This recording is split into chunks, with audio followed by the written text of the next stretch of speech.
Ramazan yalnız oruç tutmaq və yeməkdən içməkdən çəkinmək deyil. Eyni zamanda ruhun və düşüncənin saflaşdığı bir aydır. Bu müqəddəs ay bizə sadəcə bədənimizi deyil, zehnimizi və qəlbimizi də tərbiyə etməyə öyrədir. Ramazan bizə təfəkkürün dəyərini xatırladır.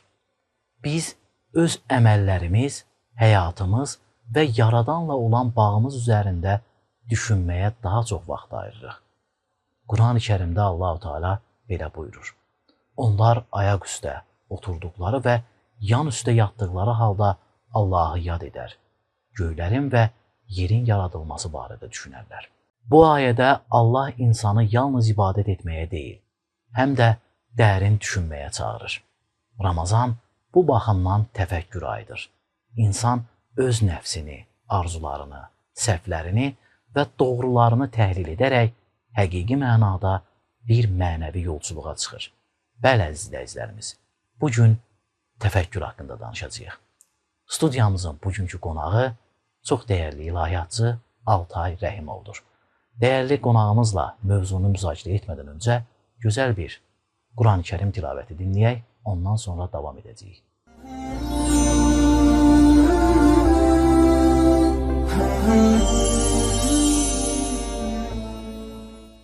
أعوذ بالله من الشيطان الرجيم بسم الله الرحمن الرحيم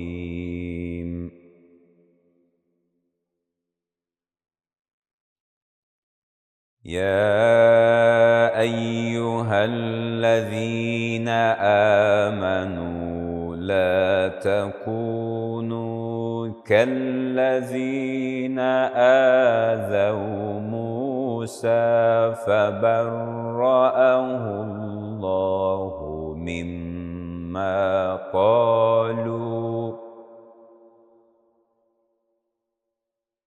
وكان عند الله وجيها يا أيها الذين آمنوا اتقوا الله وقولوا قولا سديدا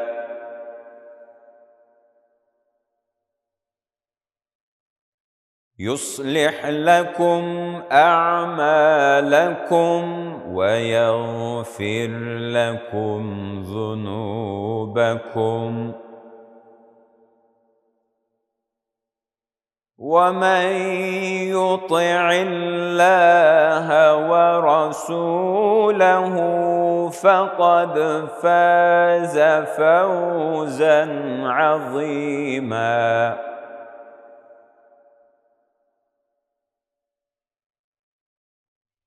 إنا عرضنا الأمانة على السماوات والأرض والجبال فأبين أن يحملنها وأشفقن منها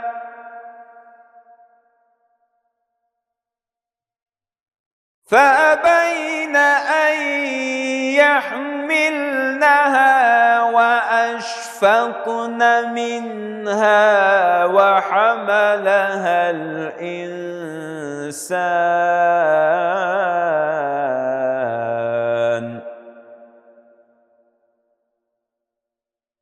إنه كان ظلوما جهولا ليعذب الله المنافقين والمنافقات والمشركين والمشركات ويتوب الله على المؤمنين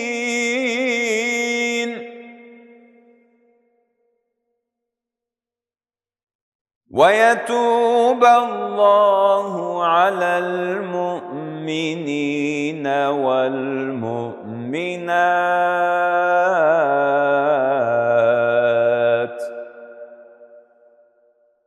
وكان الله غفورا رحيما صدق الله الغفور الرحيم.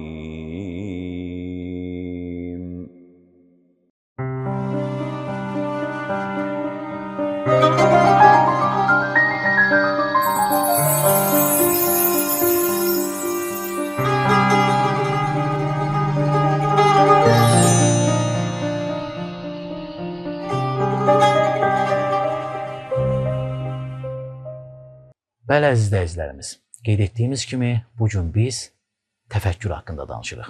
Studiyamızın da qonağı çox dəyərli ilahiyyatçı Altay Rəhimovdur. Altay müəllim, xoş gördük sizi studiyamızda. Çox təşəkkür ederim. Ramazan ayınız mübarək olsun. Allah bütün etdiyiniz ibadətləri bu mübarək ayda öz uca dərgahında qəbul eləsin inşallah. Çox dəyərli vaxtımızı da bizimlə bölüşdüyünüzə görə öz təşəkkürümüzü bildiririk əvvəlcədən. Altay müəllim, qeyd etdiyimiz kimi bugünkü mövzumuz təfəkkürdür. Qurani Kərimdə təfəkkür Allahın insanlar üzərinə qoyduğu vəzifələr və bu ayələrdən, təfəkkürlə bağlı Qurani Kərimdə yer alan ayələrdən nəyi anlamalıyıq və o təfəkkür şuuru bizə nələri aşılayır? Çox sağ olun. Dəvətiniz üçün təşəkkür edirəm. Fürsətdən istifadə edib bütün dəyərli TV izləyicilərini, sizləri, xalqımızı mübarək Ramazan-ı Şərif ayı münasibəti ilə təbrik edirəm. Bu gözəl ay bütün İslam aləminin dirçəlişinə vəsilə olsun. Allah Taala tutulan oruçları, qılınan namazları, edilən duaları, verilən gözəl xeyri, həsənatı, iftarları və bütün salih əməlləri dərgah izzətində qəbul eləsin inşallah. Ramazan Allahın qullarına çox möhtəşəm bir hədiyyəsidir. Yəni, qulların öz müasir dildə söyləsək, fabrika ayarlarına dönə bilməsi üçün bir fürsətdir. Bu fürsəti dəyərləndirməliyik. İçərisində 1000 aydan xeyirli olan Qədir gecəsi var. İnşallah bu Ramazanda biz yəqin ki, diqqətlə, təyaqquz halında bir oruç tutarıq, ibadət edərik və Həzrəti Peyğəmbərimizin də buyurduğu kimi Ramazandan çıxarkən tamamilə saf olmuş, təmizlənmiş bir halda çıxarıq inşallah. Söylədiyiniz mövzu Eldar müəllim çox dərin bir mövzudur.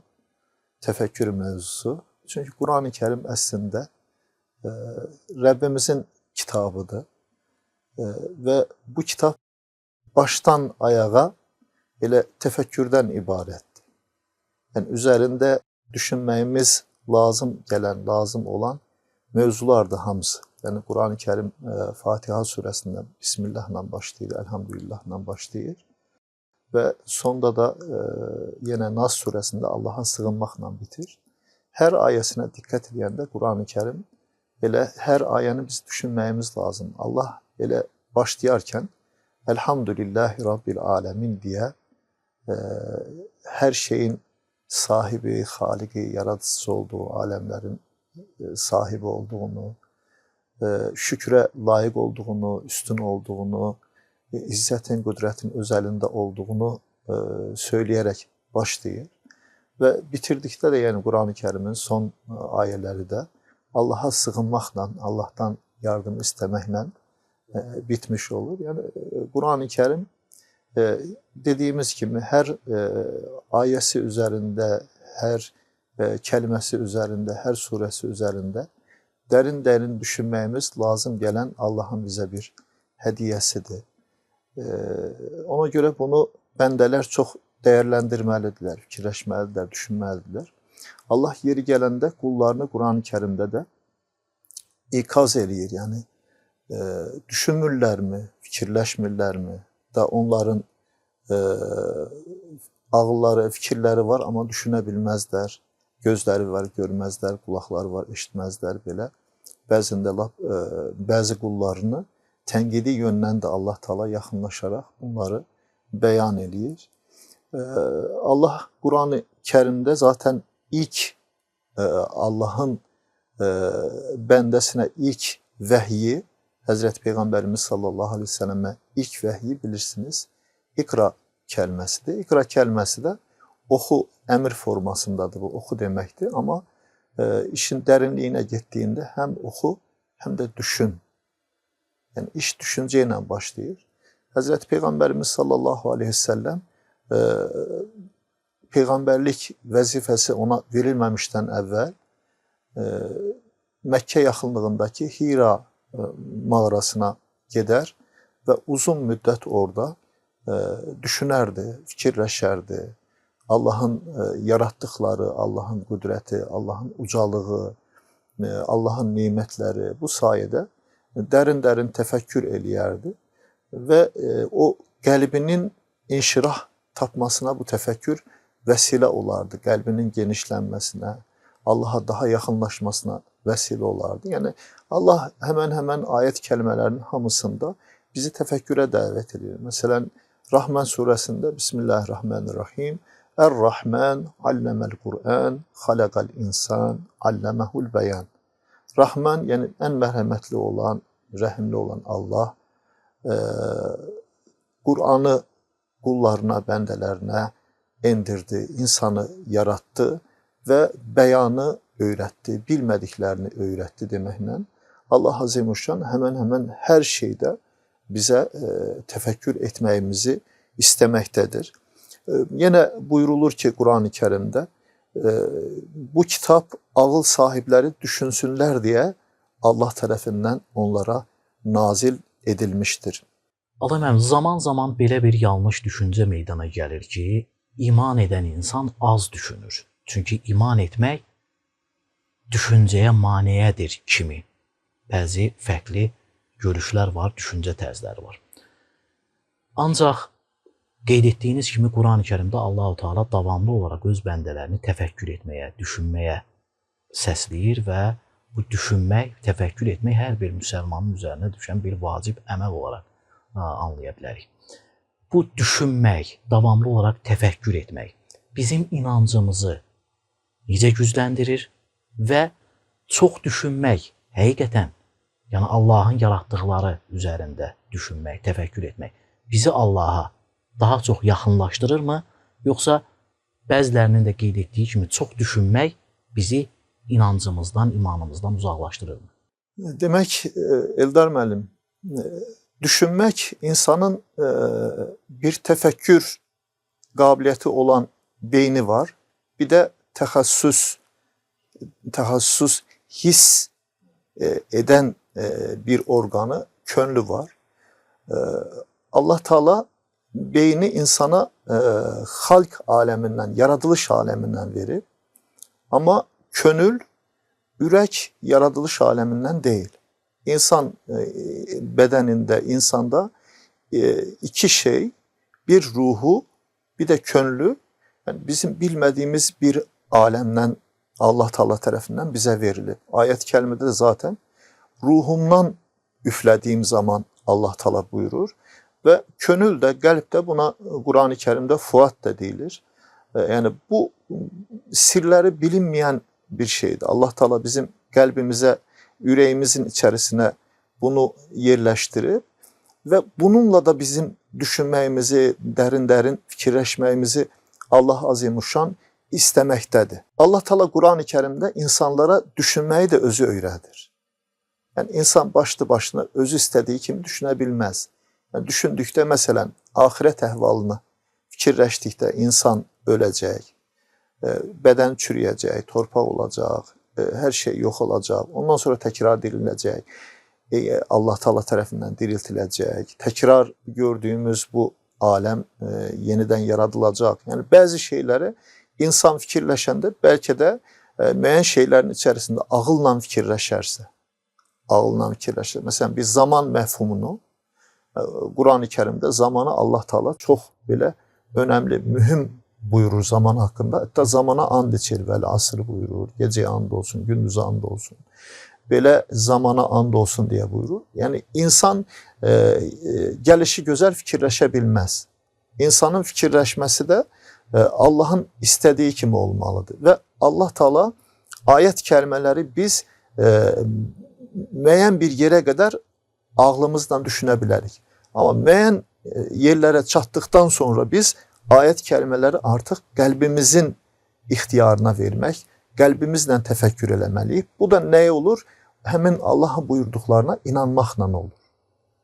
Yəni, məsələn, axirət əhvalının bir çoxunu ağlımız idrak eləyə bilmir. Biz məsələn cənnətdən bəhs eləyir Allah, cəhənnəmdən bəhs eləyir, qiyamət günündən, məhşərdən bəhs eləyir, hesabdan bəhs eləyir. Bu görünən bir aləmdə deyil ki, bu bizim gördüyümüz bu dünya, bu deyək səma cisimlərin olduğu bir aləmdə deyil, başqa bir aləm. Burada ağlımız dura bilir yəni. Yəni insan bu şeylərə ağlı ilə girərsə, o dediyiniz şeylərə, üzərində dərin-dərin düşünərsə, ağılla düşünərsə, çaşa bilər. Amma könlündə Allah Taala'nın muradı nədir? Qəlbən iman zaten bu deməkdir. Yəni, qəlbən inanmaq Allahın buyurduqlarına. Yəni, insan Allah Taala'nın istədiyi kimi düşünməli və birinci insanın təbii Qur'an-ı Kərimdən öyrənəcəyi insan üçün mühüm olan şey, birinci Allah Azimüşşanın özüdür. Yəni, Allah Azimüşşan necə bir varlıqdır mesela. Yəni, o bizim inancımızda Allah Taala özündən başqa heç bir ilah olmayan, qüdrət sahibi bir varlıq. Məsələn, Allah Taala əhaddır. Yəni, insan bunu düşünməli. Hər şeydə bunu düşünməli. Yəni, Allah Taala vahiddir, Allah təkdir. Məsələn, Rəbbini yaxından tanımalıdır insan. Onun vəsiflərini bilməlidir. Yəni, Allah necə bir varlıqdır? Məsələn, Allahdan başqa ilahlar varmı? Yoxdur yəni. Əgər Allahdan başqa bir ilahlar olsaydı, insan düşünməli, fikirləşməlidir. Qur'an-ı Kərimdə buna nöqtə qoyur Allah Taala. Allah Qul huvallahu əhəd deyə əmr eləyir. De ki, Allah əhəddir. Yəni, başqa bir ilahlar olsaydı, yəni, günəş çıxmaq yerinə batardı, batmaq yerinə çıxardı. Yer kürəsi öz oxu ətrafında fırlananda bu dəfə tərsinə fırlanır. Biri deyərdi ki, ilahlar belə fırlansın, o birisi deyərdi belə. Yəni, Allahın vahid olduğunu düşün. Məsələn, Allah-u Taala samətdir, məsələn, Qur'an-ı Kərimdə Allah, yəni İxlas surəsində Allah samətdir buyurur. Nə deməkdir? Yəni, mikrodan makroya, zərrədən kürriyə, hamı Allah Taala'ya möhtac vəziyyətdədir. Allah Taala isə heç nəyə möhtac deyil. Məsələn, Allah Taala rəhməndir, Allah çox mərhəmətlidir. Allah Taala şəfqət sahibidir, Allah raufdur Qur'an-ı Kərimdə buyurulur. Yenə Rəbbimizin yaxından tanımaq niyyətinə, məsələn, onun xaliq olduğunu, hər şeyin yaradıcısı olduğunu, onun bari olduğunu, hər şeyi var edən olduğunu, onun musavvir olduğunu, məsələn, hər şeyi təsvir edən olduğunu. Yəni, Allahın zatı haqqında deyil, Eldar müəllim. Əsasən biz Allahın sifətləri, Allahın vəsifləri, Allahın yaratdıqları, Allahın qüdrəti, Allahın əzaməti, Allahın ucalığı, Allahın böyüklüyü, bu sahədə bizim daha çox düşünməyimiz lazımdır. Və bu düşüncələr də bizi Allah haqqında, məsələn, Allahın nemətləri haqqında biz düşünə dursaq, biz nə qədər şükür hissləri içimizdə, qəlbimizdə meydana gələ bilər. Ümumiyyətlə, ətrafımızda yaradılan hər bir şeyə baxmaqla Allahın o qüdrətini hiss etmək mümkündürmü? Əlbəttə, bayaq dedik, musavvir, təsvir edən Allahın bir adı da müsavvirdir, bir adı da baridir. Yəni, hər şeyi xəlq edən Allahdır. Yəni, insan əslində hər şeyə baxdığında zərrədən kürriyə Allahın məsələn həyat ismi. Allah Qur'an-ı Kərimdə hay və qayyum olduğunu bildirir. Yəni hər şey biz baxdığımızda həyatın olması, yəni canlı aləmin olması, atmosferin olması, havanın olması, hər bir baxdığımız, gördüyümüz hər bir nəsnə, hər bir maddə, hər bir cisim, hər şey yaradıcının üstündə imzası olaraq görülməlidir bizə.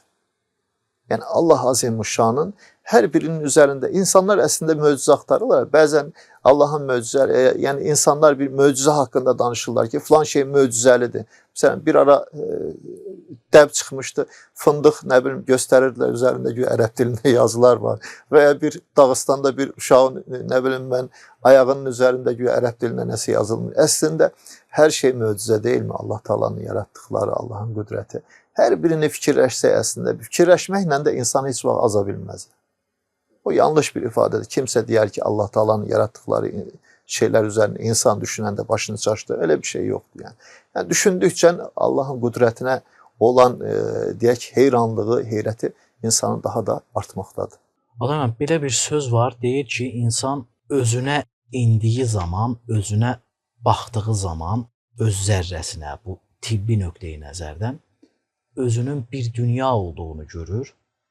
Bir də teleskopla kainata, səmaya baxdığı zaman özünün heç nə olduğunu görür. İnsan bir kainata baxıb heç nə olduğunu görməsi var. Bir də özünə baxıb özünün hər şey olmasını hiss etməsi və təfəkkür etməsi var. Yəni insan özünü necə təfəkkür etməsi lazımdır, özünü necə anlaması lazımdır. Çünki mən arafə nəfsə fəqəd arafə rabbə. Yəni insan özünü bilərsə Rəbbini bilər. Yəni insan özünü necə kəşf etməsi lazımdır, özünü necə təfəkkür etməsi lazımdır ki, onun o özünü tanıması Rəbbini tanımasına səbəb olsun. O Rəbbini tanıması da bayaq qeyd etdiyiniz kimi mən belə anladım ki, yəni insanın təfəkkürünün ən önəmli nöqtəsi o Rəbbin təhliyini, birliyini, o saməd olduğunu bilməsi artıq insanı kamilliyə aparan bir düşüncə tərzidir. O təfəkkürün əsas mahiyyəti oradandır. Yəni ağılla biz müəyyən istiqamətə doğru gedirik, ondan sonra artıq işin içərisinə imanımız, qəlbimiz, artıq o ruhaniyyətimiz girdiyi zaman biz kamilləşməyə doğru gedirik. Amma sadəcə ağlımızın dirəndiyi nöqtədə qaldığımız zaman o bizi inancımızdan uzaqlaşdıra bilər, əks təqdirdə. Yəni ağlın bir istiqamətə qədər götürdüyü bir yeri var. Yəni bu mənada bir insan özünü tanıması lazımdır deyə bilərik və özünü tanıması üçün də nələrə diqqət etməsi lazımdır. Özünü tanıyan Rəbbini də tanımış olur. Əslində insan bir kərə fikirləşməlidir ki, Allah bunu yaradıb və Allah qul olaraq yaradıb. Yəni insanın ən çox diqqət edəcəyi şey Allahla öz arasında olan münasibətlər olmalıdır. Yəni insan ən birinci buna diqqət eləməlidir. Və iç aləminə, könül aləminə yönəlib, Həzrət Peyğəmbərimiz sallallahu aleyhi ve sellem buyurur ki, İnna Allah la yanzuru ila suvarikum ve envalikum velakinna Allah yanzuru ila kulubikum ve amalikum. Allah sizin üzünüze de bakmaz. Allah sizin malınıza, mülkünüze, işnəyinizə baxmaz. Fəqət Allah Taala sizin könlünüzə və əməllərinizə baxar.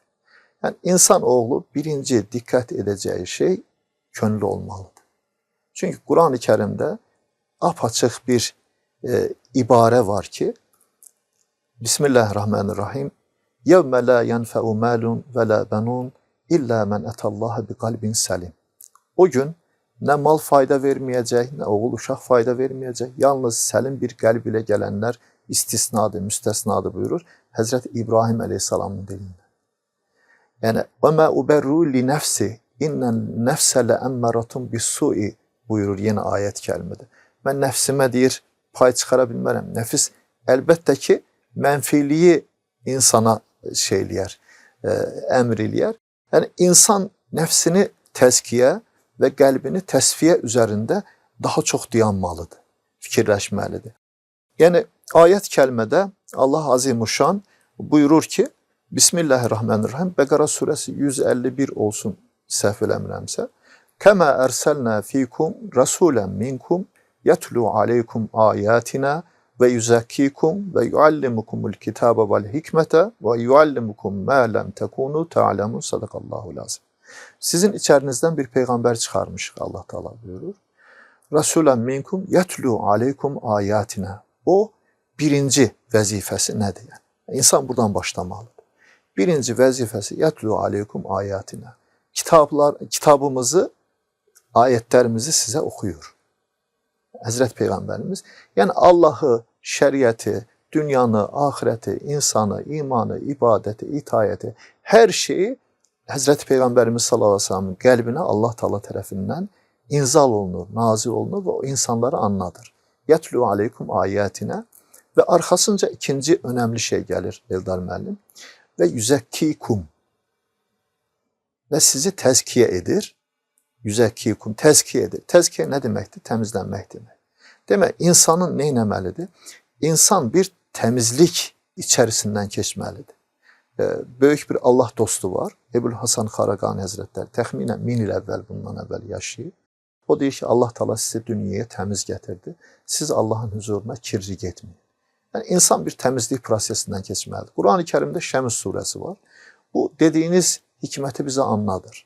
Allah Teala 7 kərə and içir. Yerə and olsun, göyə and olsun, səmaya and olsun, ulduzlara and olsun və nəfsə, yəni insanın özünə, varlığına, nəfsə və ona mənfini və müsbəti ilham edən and olsun. Yəni bizə imtahan olsun deyənə birinci Allah Teala tərəfindən mənfi hisslər içərimizə pompalanıbdır.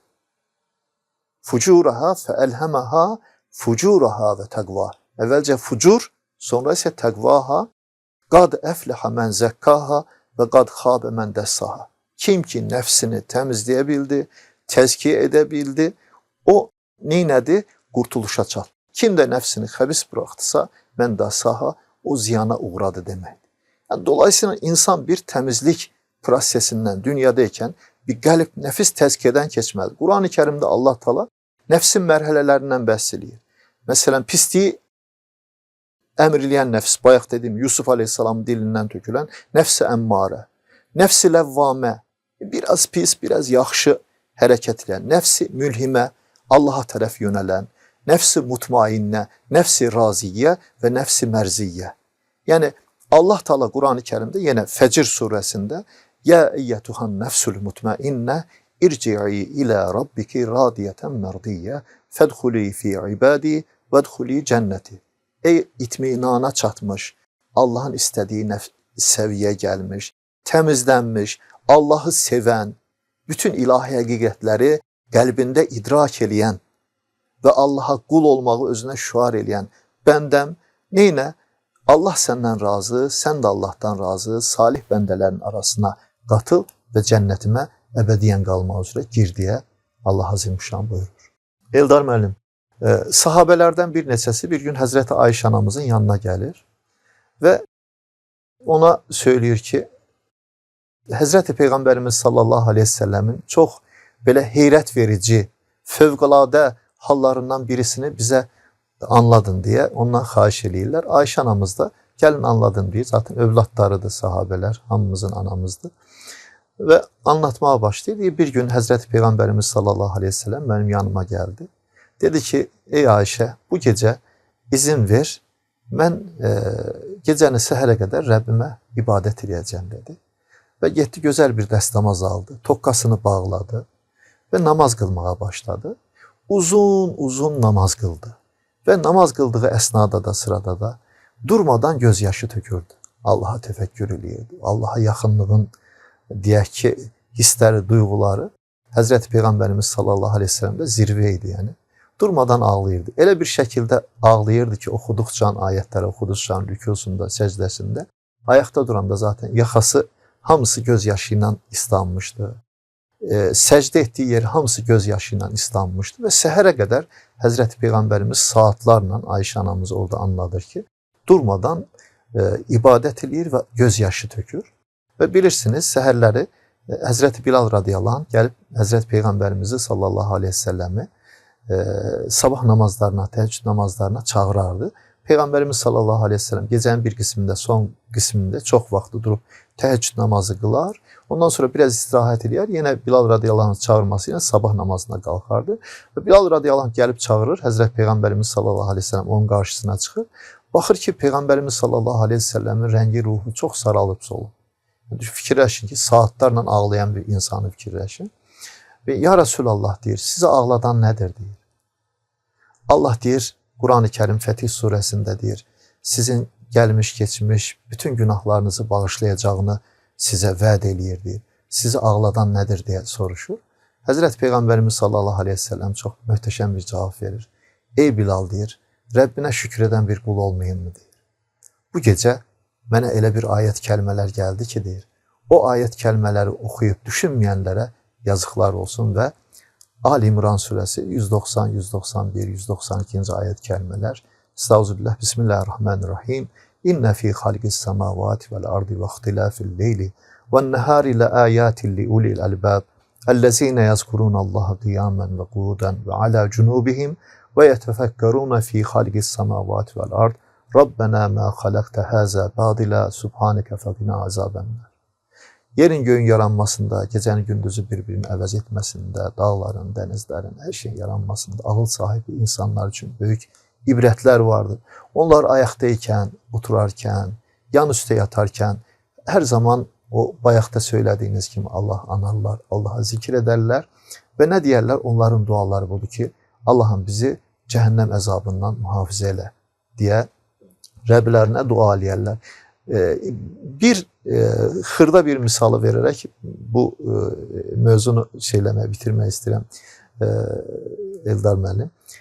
Su Allah'ın möcüzələrinin ən böyüklərindəndir. Yəni yer üzərindəki həyatın olması üçün, yəni hava nə qədər lazımdırsa, atmosfer nə qədər önəmlidirsə, su da onun qədər önəmli. Su olmasa zaten həyat ola bilməz. Yəni suyun hekayəsi çox qəribədir. Mesela Allah Teala göydən suyu endirir. Canlılar o sudan istifadə edirlər. Yəni ondan sonra o su çirkli bir vəziyyətə gəlir. Elə bir vəziyyətə gəlir ki, artıq üzr istəyirəm, yəni qoxuyan bir vəziyyətə gəlir. Amma ondan sonra Allahın qüdrətinə baxın ki, təzdən o suyu bulut halına gətirir, yenə səmaya qaldırır. Orada onu hijyen bir mərhələdən, gigiyenik bir mərhələdən keçir. Ondan sonra təkrar göz yaşı kimi, yəni qar formasında, yağış formasında, yenə o bulaqlardan içdiyimiz su formasına gəlir. Yəni əslində düşünsək Allah Taala'nın yaratdıqlarının hər biri bir möcüzədir. İslam dinində sadəcə fərdi deyil, eyni zamanda ictimai düşüncə tərzi də əhəmiyyət kəsb edir. Yəni bir insanın ictimai rifahı qoruması üçün, ictimai belə deyək, tərəfin daha doğru bir şəkildə onlara dəstək olması üçün, ictimai əlaqələrin gücləndirilməsi üçün hansı prinsiplərə diqqət etməsi lazımdır? Həm təfəkkür baxımından, həm düşüncə baxımından. Sadəcə özünü düşünən deyil, eyni zamanda ətrafındakı insanları da düşünən bir müsəlman şəklindən, o şəmailindən söhbət edirik. Çünki Peyğəmbərimizin də hədislərindən baxırıq ki, müsəlman əl-muslimu lil-muslim kəl-bunyan yəşuddu ba'duhu ba'dan. Yəni bir müsəlman digər müsəlmanı kərpiclər kimidir bir-birinə. Bəli. Bir binanın daşları bir bədənin orqanları kimidir. Yəni Quran-ı Kərim əlbəttə ki, o dediyiniz məsələyə xüsusən çox əhəmiyyət verir. Yəni Quran-ı Kərim bir eqolu bir həyat yaşamasını istəmir. Allah'a inanan bir mömin qulunun Allah Taala egoizm içərisində fərdi bir həyat yaşamasını istəmir. Bunu nədən görə bilərik məsələn? Ömründə bir dəfə edilən ibadət olan həcdən görə bilərik. Həftədə bir dəfə hər bir möminə, müsəlmana vacib buyurulan, fərz buyurulan cuma namazından görə bilərik. Cemaat namazından görə bilərik. Yəni bu Allah Taala'nın əmrlərinə baxdıqda Allah Taala insanların cəmiyyət arasında cəm bir şəkildə, refah bir halda yaşamasını istəyir və bundan ötürü bəndələrini də təşviq eləyir. Hətta Ali İmran surəsində səhv eləmirəmsə 104-cü ayət kəlmədə Bismillahirrahmanirrahim Vel tekum minkum ummetun yed'un ila'l hayri ve ya'murun bil ma'ruf ve yenhavun 'anil munkar ve ulaika humul muflihun diye ayet kəlmə keçir. Yəni sizlər deyir, Allah'a inanan insanlar, möminlər, iman əhli deyir. Elə bir insanlar olun ki deyir, insanlara xeyri yayın, yaxşılığı əmr eləyin, insanları pislikdən çəkindirin, insanların xeyri üçün çalışın. Həzrət Peyğəmbərimiz sallallahu aleyhi ve sellem dövründə bir hadisə var. Deməli, bir səfərə gedirlər. Bunun misalları əslində çoxdur. Biz ya bunu hamısını çəkəsə olsaq, buna vaxt zaman da çata bilməz. Sadəcə xırda bir xüsusi xatırlatmaq istəyirəm Eldar müəllim. Bir səfərə gedirlər, bir qrup insan oruç tutub ibadət eləyir. Digər qrup da oruç tutmayıb. Yəni bu nafilə oruçdan gedir söhbət, yoxsa Ramazan orucu deyil. Və oruç tutanlar biraz deyək ki, öz istirahətlərinə keçməli olurlar. Yorğunluq zad olur, istidə hava, Ərəbistanın havası. Və oruç tutmayanlar nə edirlər? Deyək ki, odun gətirirlər, yemək pişirirlər, iş görürlər, su gətirirlər, nə edirlər? Hazreti Peygamberimiz sallallahu aleyhi ve sellem ondan sonra sonda buyurur ki bugün deyir oruç tutanlardan oruç tutmayanlar daha çok sevap kazandılar. Yani bir insanın cemiyet için, cemaat için çalışmasına dinimiz çok önem verir ve Hazreti Peygamberimiz sallallahu aleyhi ve sellem buyurur ki hayrun nas men yenfe'un nas. İnsanların en hayırlısı insanların yaxşılığını isteyendir. Kur'an-ı Kerim'de garz-ı hasen deyilen bir şey var. Garz-ı hasen ne demektir? Güzel borç demektir. Güzel borç. Allah Teala kullarının ettiği yaxşı əməlləri, başkasının xeyri üçün, cəmiyyətin, cemaatin, xalqın etdiyi əməllərin, yaxşı əməllərin edilməsini Allah Teala özünə gözəl bir borç bilir. Bu esnada mən bir Hazreti Peygamberimiz sallallahu aleyhi ve sellemin sirdaşlarının belki de en büyüğü olan Hazreti Ebubekir Efendimiz'den bir misal vermək istəyirəm. Hazreti Ebubekir Efendimiz'in komşularında yetim kızlar var idi. Ama Hazreti Peygamberimiz sallallahu aleyhi ve sellem hayatta sağ idi. Hazreti Ebubekir Efendimiz o yetim kızların daima hizmetinde dururdu. Balaca uşaqlar idi, deyək ki yetim idilər, ataları, anaları yox idi.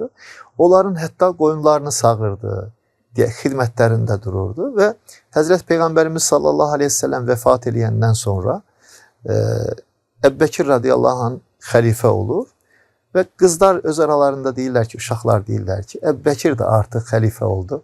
Onun ne vakti olardı artık bize hizmet eləsin, qulluq eləsin, bizim için çalışsın.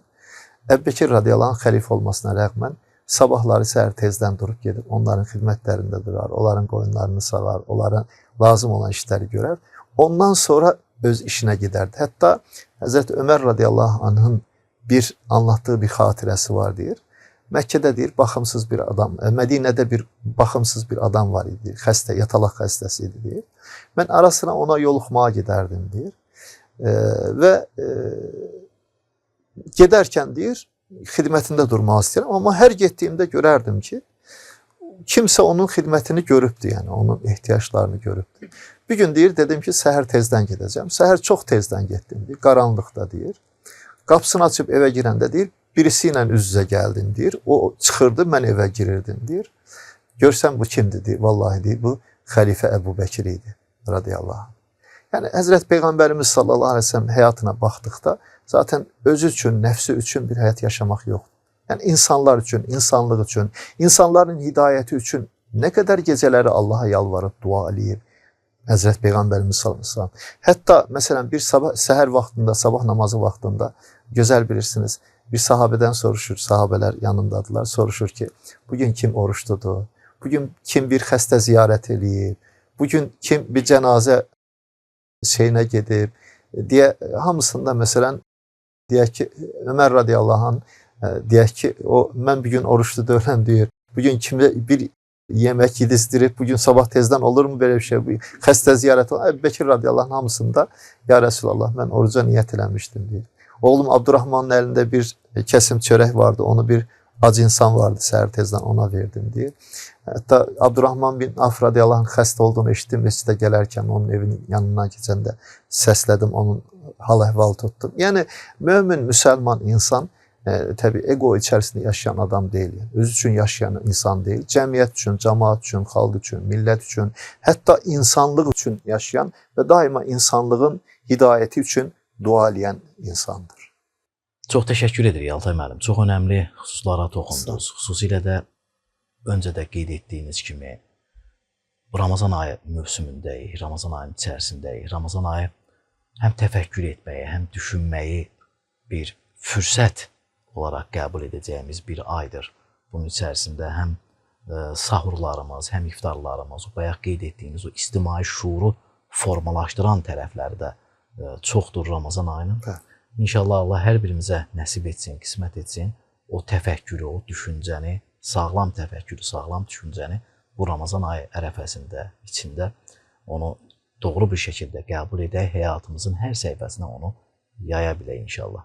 Amin inşallah. Çox təşəkkür ederim. Çox sağ olun, var olun, əziyyət çəkdiniz. Çox dəyərli vaxtınızı ayırdınız, dəyərli bilgiləri bizimlə və izləyicilərimizlə paylaşdınız. Sağ olun, var olun. Bəli, əziz izləyicilərimiz, Növbəti bir Ramazanla Diriliş proqramının sonuna gəldik. Bugün biz təfəkkür və düşüncə haqqında danışdıq. Studiyamızın da qonağı Altay Rəhimov idi. Son olaraq unutmayın, düşüncə insan ruhunun aynasıdır. Necə düşünürüksə, elə də yaşayırıq. Mövlana Həzrətləri belə buyurur. Düşüncən dəyişərsə, taleyin də dəyişər. Təfəkkür insanı həqiqətə aparan bir körpüdür. Bu körpünü keçənlər öz varlığının sirrini dərk edər. Kainatın möcüzələrini görər. Həyat bizə suallar verir. Biz isə təfəkkürlə cavab axtarırıq. Bəzən susaraq, bəzən oxuyaraq, bəzən kainatın sonsuz möcüzələrinə baxaraq. Unutmayaq ki, insan düşündükcə böyüyür, dərk etdikcə kamilləşir. Təfəkkür etməyən insan yalnız görünəni görən və həyatın həqiqətlərindən xəbərsiz olan insandır. Odur ki, həqiqi xoşbəxtlik və inkişaf üçün hər gün biraz da düşünək, araşdıraq və öz ruhumuzu qidalandıraq. Çünki düşünmək ruhun qidasıdır. Onu tərk edən insan ruhunu azlığa məhkum edər. Təfəkkürümüz daim işıq satsın. Sağ olun, sağlıqla qalın.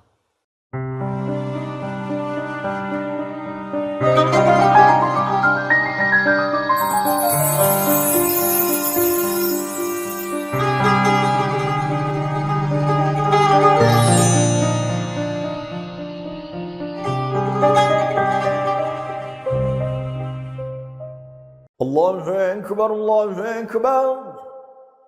Allahu Ekber, Allahu Ekber. Eşhedü en la ilahe illallah. Eşhedü en la ilahe illallah. Eşhedü enne Muhammeden Resulullah.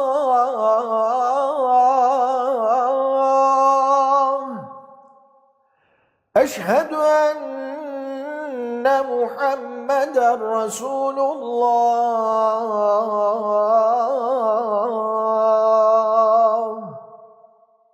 Hayye alel salat.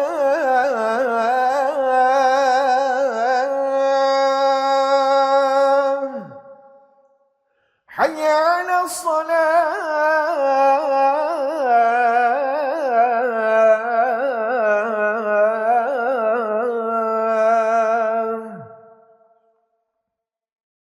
حي على الفلاح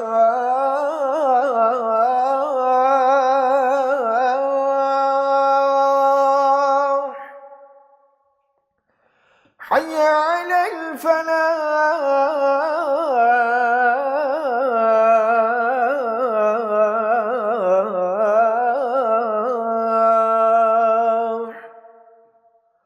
Allahu Ekber, Allahu Ekber. La ilahe illallah.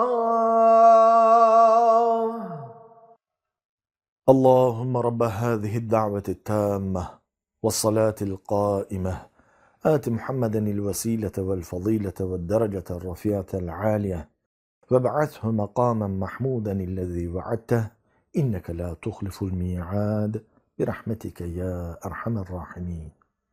اللهم لك صمت وبك آمنت وعليك توكلت وعلى رزقك أفطرت. Ya Rabbi, senin rızan için oruç tuttum. Sana iman ettim, sana güvendim ve senin verdiğin ruzinle iftarımı ederim. Amin. Allah'ım, senin rızan için oruç tuttum. Sana iman ettim, sana güvendim ve senin verdiğin ruzinle iftarımı ederim. İlahi ya Rabbi, oruçlarımızı makbul eyle, dualarımızı kabul eyle. Amin.